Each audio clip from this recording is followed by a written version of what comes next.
Report: Vietnam's PM asks state bank to trial digital currency on blockchain. The State Bank of Vietnam is reportedly set to become the latest central bank to delve into explorations of the feasibility and operationally of central bank digital currencies, CBDCs. Its brief, distinct from some other countries, is to trial a digital currency that would expressly be built on blockchain technology, rather than a centralized protocol. According to a July 3 report from the English-language daily Vietnam News, Prime Minister Pham Minh Chinh announced the initiative as part of his wider e-government development strategy. The central bank is expected to work on the development and implementation of the pilot from 2021 to 2023. Vietnamese politicians' embrace of blockchain technologies in principle remains distinct from their broad hostility to the decentralized currencies that have popularized the underlying protocols.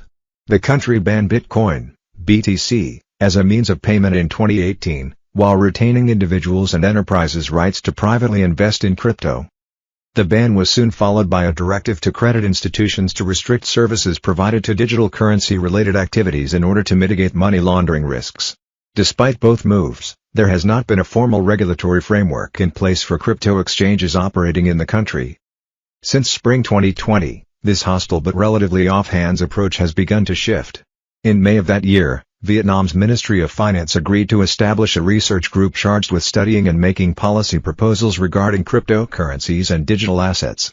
That group, which includes the State Bank, also includes the country's securities regulator, the Department of Banking and Financial Institutions, the General Department of Vietnam Customs and others.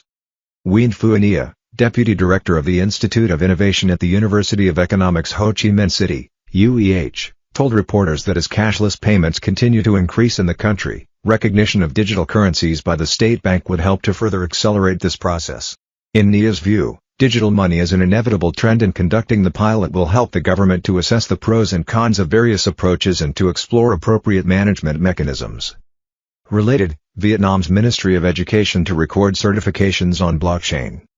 Another interviewee, Le Dat Khai, who is deputy head of WA's finance faculty, stressed that acting fast would be necessary for the country to be competitive as momentum behind CBDCs continues to grow. Vietnam News contends that CBDC issuance could be useful for smaller countries in a global system dominated by the United States dollar, and, to a lesser extent, the euro and yen. Khai, however, in addition to calling for an acceleration of CBDC study and development, stressed the potential risks for the country's financial and monetary security. A representative from Nextech Group, a group of companies focused on digitized commerce across Southeast Asia, argued that it is necessary for Vietnam to determine an official definition for cryptocurrency. Prior to the government setting up its research group in May 2020, Vietnamese police officials urged citizens not to participate in crypto investment schemes. This March, Vietnam's Ministry of Finance itself warned the public about the risks of cryptocurrency investment, given the industry's still unregulated status in the country.